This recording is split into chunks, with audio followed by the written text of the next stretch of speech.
What's up? We'll talk about DNS in a minute, but I would like to complain about United Airlines for a hot sec. Fair. And I have my own story that we didn't even talk about before this. I was on a plane. I was supposed to be coming home from California. I had a first class upgrade that I used points. Plane is delayed. They make everybody get off the plane. I get a note. Your plane is not leaving. You can choose another plane. Choose another plane. Then I find out that my plane is leaving, just late. I try to get back on that plane. I have to call United. They get me on standby in seat 7, whatever. So I lost my first class. As I'm calling, and then I'm on one ticket taker line. Then someone comes over and says, no, you have to go to the Newgate ticket taker line. So I've already wasted another half hour there. Wait on this other ticket taker line. I'm on standby. As I'm online, my standby goes through and I automatically get seat 7F. And I'm like, cool. I call United and I'm like, hey, can you bump me to first again? And the guy goes, sure, and then takes me off a standby and tries to put me in first on the 9 o'clock flight, which was the other one that I booked. And I was like, why did you remove me from this flight? I get to the ticket taker. I was like, dude, bye, hang up. Get to the ticket taker. Like, hey, I'm supposed to be in 1F on this flight. What do you got? She's like, best I can do is 29D. So I'm just getting kicked back further down the plane. I get on the plane, and it's freaking empty. And there was no one in 1F.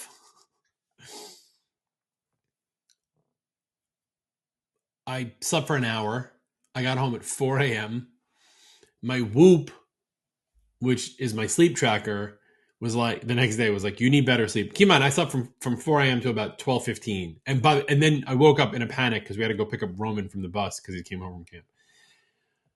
My Whoop is like, I was like, what do you mean I need more sleep? I slept for 8 hours. And I go look and it registered sleep an hour and a half while I was on the plane and then nap for 7 hours and 50 minutes. As it should. As it should. You know what else makes me tired? DNS. But we'll get into that in a minute. Been a near.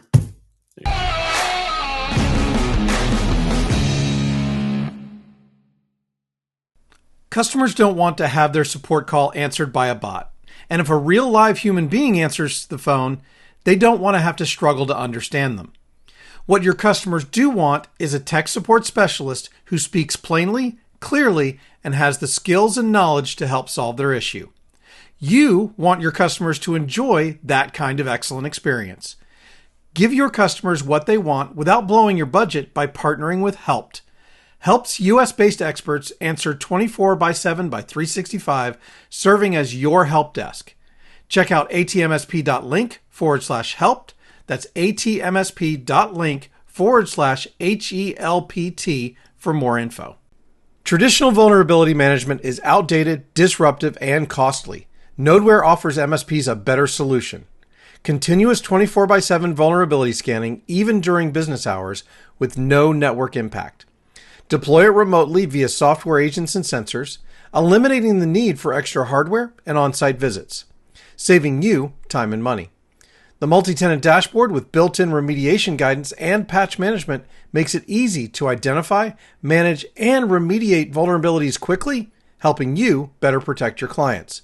Visit atmsp.link/nodeware to learn more. What's up, everybody? Welcome to the All Things MSP Podcast. I'm your host, Justin Esgar, and with me always is my good friend and Home Depot enthusiast, Craft Beard, for the DIY chin enthusiast, Mr. Eric Anthony. Hi.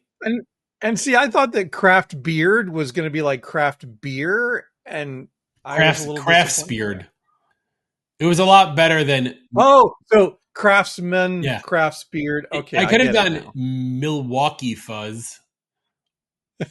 Stanley Stubble, built to last, but a little rusty. Anyway, you know what's rusty? Us. We haven't recorded in a little bit. I'm going to pull back the curtain a hot minute. We haven't recorded in a little bit, and we're not recording on our normal day because I was at an event, and then Eric was at an event, and then Eric went on vacation or did something. I don't know. I don't listen to him when he talks. And then I got back at 4 a.m, as you heard in the cold open. And so a lot's been happening, and our schedule is getting messed up because I'm going on vacation tomorrow, and then we got to record a double and then come back, and then the kids start school, and then we'll be back to normal. So, like, if you're listening to this at the time it comes out, which is sometime in the middle of summer, like, I'm really sorry. It is what it is. Okay. I do have a topic to talk to you about today, Eric, that I think MSPs in general need to really take into consideration. And it's not like this is a hard concept, right? I think everyone in our industry knows what DNS means. And if you don't, quick rundown, names and numbers, done. But there is a good business case here for why MSPs should be managing the ever-living hell out of a client's DNS and domain management. And I think this also falls under the same reason why we resell email to clients as well. I'll tell you what I'm getting at. People ask me all the time, like, because we're an official Google reseller. We don't use SureWeb or Ingram or whatever. Like, we're actually in the program. We have registered agents. We can do stuff. And my clients are like, why would I just do Google through you as opposed to, just doing it myself? And I was like, because you'll forget to update your credit card when the thing is due. Yeah. And they're like, that's a good point. Because that's in 17 years, I've had that happen like 6 times. And that's like the good way to pull their email in. So I have an interesting story about that, because when I had my MSP, we used to do website services as well, and DNS and domain registration, of course. And I had registered somebody's domain for back then you could register it for 7 years. Yeah. Right. Yeah. And I had registered it before I sold the MSP, and nobody was keeping track of it. So 3 years after I sold my MSP, I got a phone call. Yeah. That's the problem, right? There are tools nowadays to manage that stuff. We'll get into it in a little bit. Yes.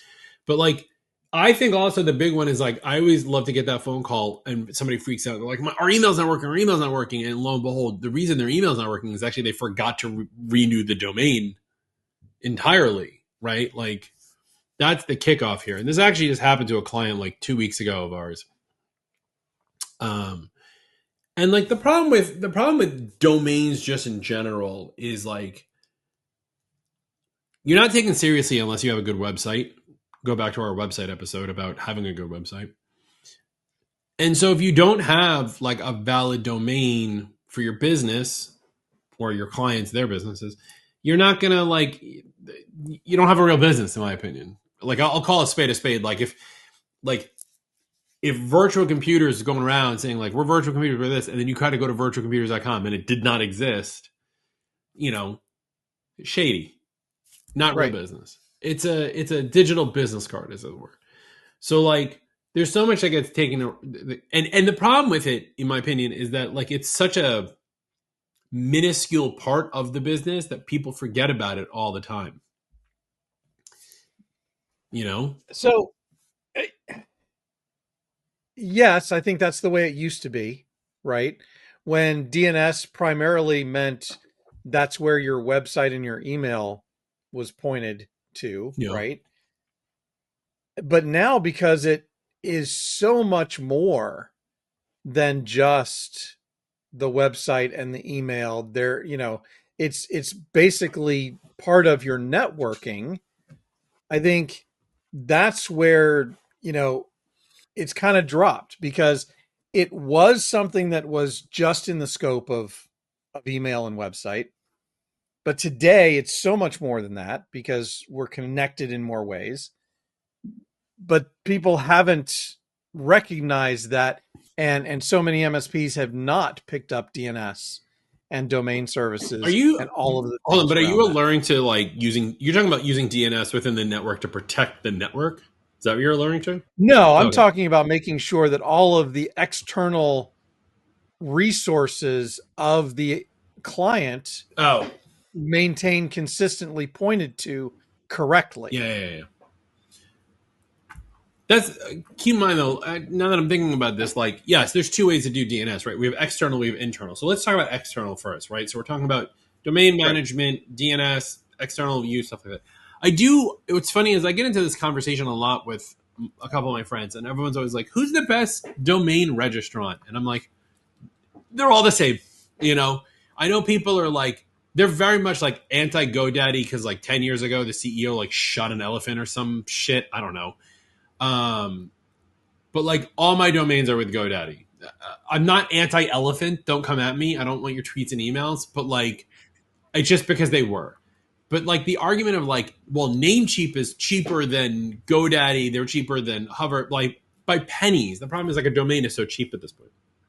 So I'm going to forget that part of the conversation. What I think MSPs need to do is gain access to the domain management of your clients. Now, you can do that in a couple different ways. I'll use GoDaddy as the example in this one because I know this. But in GoDaddy, you can delegate someone. So you don't have to own the domain. You should not be owning your client's domain. So that's liability.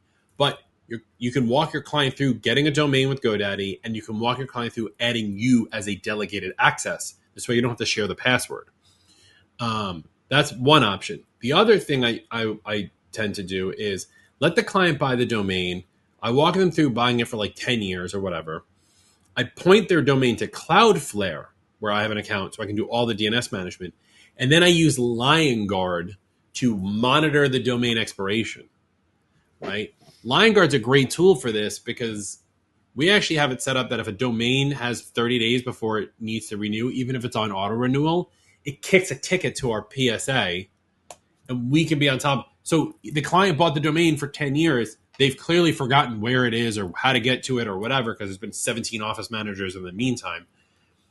At least someone's watching it, right? So there's a lot of different ways you can do this, I think. And I know I'm kind of just jumping around today, but like I said, it's one of those days. So you can manage the domain itself as a delegate or not, or keep it in something. But then we have to get into the actual DNS management. The question I have really is like, how much you charge for this? Because like I've never really charged for DNS management before. Like that's not really like a monthly. That's not really a monthly thing. Right. So because there's no cost involved. Right. Right. Right. Because if we split out domain registration from DNS, they are two separate things, right? Because and I do agree with you, by the way, the client should own the domain. Mm-hmm. And then, they should either delegate to you or just simply point the name servers at whatever DNS you are using, aka Cloudflare, whatever. And so that's critical to you. You really need to control the DNS. Yeah, that's the bigger part. You need to control the DNS and just monitor the expiration for the domain. Correct. Yeah. Okay. Because so we're establishing that, right? Rule 1, client owns the domain. Rule 2 is you have access to the domain to monitor it, but you need to manage the DNS. Cool. Right. Because you and I have both experienced it, right? I'm sure. They give the web guy access to DNS and they botch it. Instead of just pointing the name server for www.whatever.com to the new web host, they move everything. Yeah. And so email breaks. Oh, wait. I'm going to interject a story real quick here about this. And I'm going to this is an older story. And this is actually, we were trialing Liongard and then we stopped using them and we came back. But Liongard saved our butt in this one. Client themselves was updating their website in Squarespace. They had a Squarespace website. They built a new Squarespace website and they said activate. And it moved the domain to the complete new site and did not pull all the DNS entries over. So the only thing that worked was the website. Email stopped working because there were no more MX records. So just as a point of reference, F you, Squarespace. Well, and now it's even worse because you've got SPF, DKIM, and DMARC. Oh, yeah. Right? That you have to deal with for email. Yeah. So, and then that doesn't even include if you have extra SPF records for, say, your CRM or your PSA or, MailChimp or whatever. There's so many things that tie into DNS that it takes somebody who is more familiar with networking and the way things work rather than just some web designer. And I don't mean to be mean to web designers, that's right? Fine. They know they have their place in this world because I do think you should use one rather than having Squarespace do it all for you. Whatever. But it takes a technician, an engineer. I used to be a web designer to manage DNS at this point. I used to be a web designer. I don't take offense to any of it because I know where I used to be. The SPF DKIM DMARC thing is an interesting point. I'm going to put a pin in that one for a second because I think that's easy money projects that MSPs should be doing. Let me put a pin in that one for a second. But going back to my original question, right? Like, the monthly.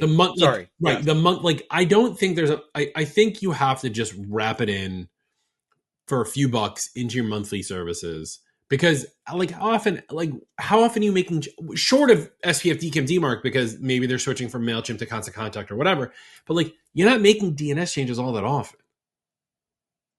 No, you're not. So I think you're perfectly okay having that included in the scope of your managed services agreement. Right. Now, what would be kind of cool, and from a security aspect, I can definitely see a tool like this, is if you used a monitoring tool to actually make sure that your DNS was not changing and alerts you when it does. Liongard does that. There you go. Yeah. Liongard does that, which is what we have set up. So like if a DNS change, if there is a DNS change in the domain, it's a metric that can be measured and will open a ticket. Now, granted, there's a time delay or whatever, but still. Right. So do I add it as a line item monthly? No. Do I make sure I've pumped a little bit of cost into the managed service agreement to cover Liongard? Yeah. I'm going to put this in quotes in case you're listening and not watching at youtube.com/@allthingsmsp, but like monitoring of DNS could be a line item at $20 a month, whatever. Let's talk SPF DKIM DMARC, because we did this and this worked really, really well for us. And then it carried over into the monitoring. There are ways to check your client's domains for SPF DKIM DMARC very easily, right? EasyDMARC is a sponsor still? Yes. Okay, cool. EasyDMARC's a sponsor. You would think I would know. EasyDMARC's a sponsor, and actually I use their website all the time just to check these things. Make yourself a spreadsheet, a Google Doc, or Google Sheet, if you will. Domain, SPF, DKIM, DMARC. Those are your 4 columns. And you put all your clients' domains in, and then you just have the low man on the totem pole go check the domains on all 3 things. And if they have them, great. And if they don't, you reach out to them and say, listen, it's 2025. This is the new security standard. We're going to do this for you. It's a project. It's $500 one time, done. They'll do it. They'll do it. The ones that don't will run the risk. They'll do it. And that's easy money to be made. So I'm going to agree and disagree. Ugh, could you? Because I think it absolutely, no, I think your method, I think what you're doing is perfect. I don't think there's anything wrong with it. I would add, however, though, the real value of something like EasyDMARC is the continuous monitoring, because here's the problem. Email is the critical communications device of our time. It's no longer phone. You could make an argument that text messaging might take it over at some point. I don't know. But for this moment in time, business critical communication is done by email. Mm-hmm. Okay. Yeah. And so if their emails are not being delivered, that's something that needs to be monitored on a consistent basis. And I think that you should, have a service like EasyDMARC that will tell you on a regular basis how your emails for that specific client are being delivered or not. I agree. No, I agree by doing that. And that you can do as a line item as well as part of the monitoring DNS. Now you're gone from $20 to $35 a month by monitoring those services. Because what really the magic there is, like, you're not with the client all the time. And if the client decides to switch from MailChimp to Constant Contact, as an example, this will show up with what's failing. You'll get a report and it'll say what's failing. You'll see why. By the way, MailChimp, I'm putting them on blast for a sec here, because their SPF DKIM DMARC instructions are the worst. And you can add their server, but like in their instructions says, add this. I think it says like add this to SPF. But also, please note, this won't work. Like, they literally give you the server to add, and they also say it will fail because they're not doing it themselves. Like, I don't understand that at all. we use MailChimp for ACEs, and I'm like, and I get report backs for failures, and I'm like, they got the emails, but it's coming back as failures because MailChimp fails to report properly on SPF. Why? So I mean, literally, this is what the Easy and EasyDMARC is about. Is it will look at these services and give you suggestions on how you should set these records so that you do get them right. It's a MailChimp problem. They're aware of this also because it's in their own documentation. Right, because I would assume that if EasyDMARC was looking at this, right, EasyDMARC would show it as passing and the emails as being delivered. Right. It's simply MailChimp not being able to see into that full deliverability. Silly mail monkeys. All right, so you have now, let's just wrap right on that one. So you're delegated to their domain. You're managing their DNS in something like Cloudflare, which, by the way, is free to use. And they can invite you. Actually, just a point of reference on Cloudflare, it should be their account. They should invite you as a super admin, right? Because remember, everything should be owned by the customer. You can be charging them for monitoring of all that stuff. You can add in EasyDMARC and doing SPF DKIM DMARC projects for $500 one-time shot. You got 20 clients. That's $10,000. Did I do my math right? Yeah. If you have 20 clients who need this, that's $10K. Boom. That's almost $1,000 a month in terms of like revenue, right? And then you add the monitoring to that back into the system as well. So you can then take it a step further if you want. And this now gets into the territory of like, know your customer and know what they need. Don't just sell this stuff. But if you wanted to move up a tier in, let's say, Cloudflare, because Cloudflare for free does pretty well for DNS management and protection and stuff like that. But you can go to a paid version of Cloudflare and start doing things like for protecting against DNS hacking, hijacking, DDoS. You could have WAF. I hate that that TLA, web application firewall, right? You can do a lot of cool. Actually, you know what's really cool you can do with Cloudflare? If you're not using Cloudflare, you should do this. Cloudflare can intercept URLs and post content for you without it being on your actual web server. So just as a point of, I'll put context in this because you look like you got a blank stare on your face. To do BYOD with iOS devices, you used to have to host a JSON file. I got a lot of TLAs in this one today.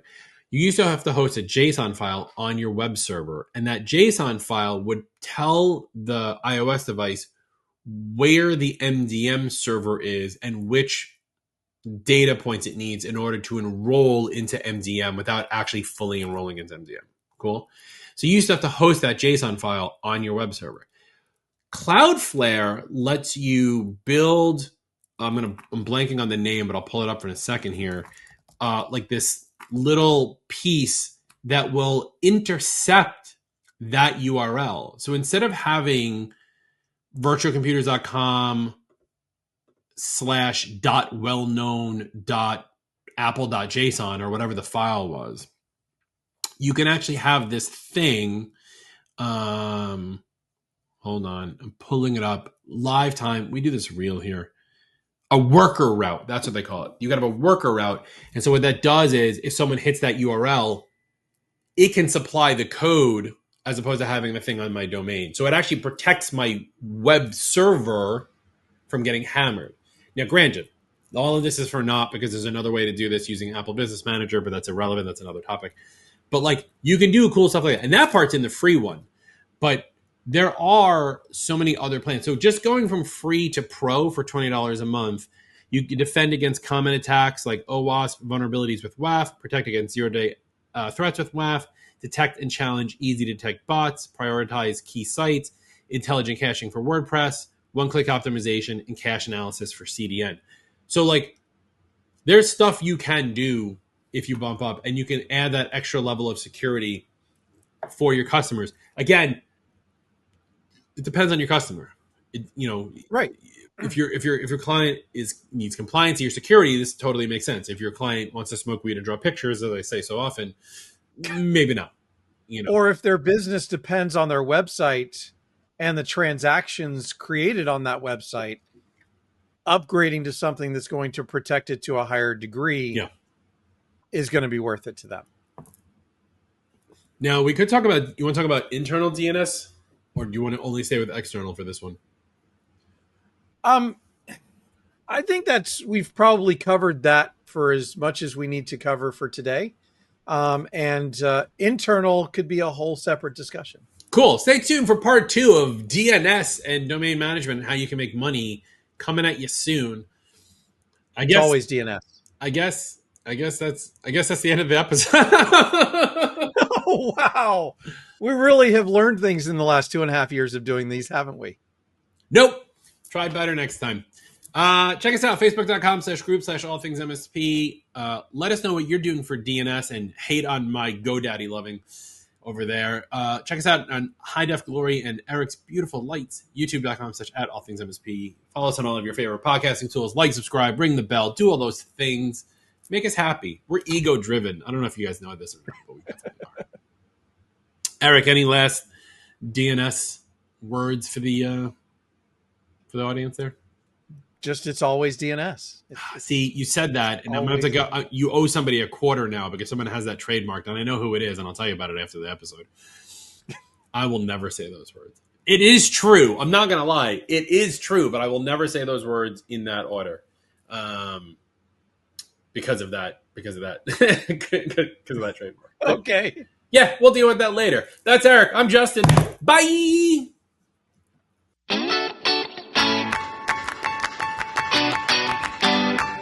Thank you for listening or watching the All Things MSP podcast. If you liked this episode, go ahead and give us a thumbs up, hit that like button, and consider subscribing to catch all our weekly episodes. And from your host extraordinaire, Justin Esgar, and myself, Eric Anthony, your humble producer and All Things MSP founder, thank you very much for spending your time with us. If you are not aware, All Things MSP started as a Facebook group and now supports over 6,000 members. We also have a LinkedIn page for those of you who don't do Facebook, and make sure to check out our YouTube channel for even more content. And a big thank you to our premier sponsors, EasyDMARC, Helped, GoZinta, MoveBot, and Nodeware. And thank you to the rest of our sponsors. Without sponsors, we could not do what we do for the MSP community. Please consider checking them out. The All Things MSP podcast is a BizPow LLC production. The views and opinions of the hosts and guests are their own and do not reflect the thoughts and opinions of any employer, vendor, sponsor, or random taxi driver in the Metro DC area. Be sure to join us next week for another exciting episode.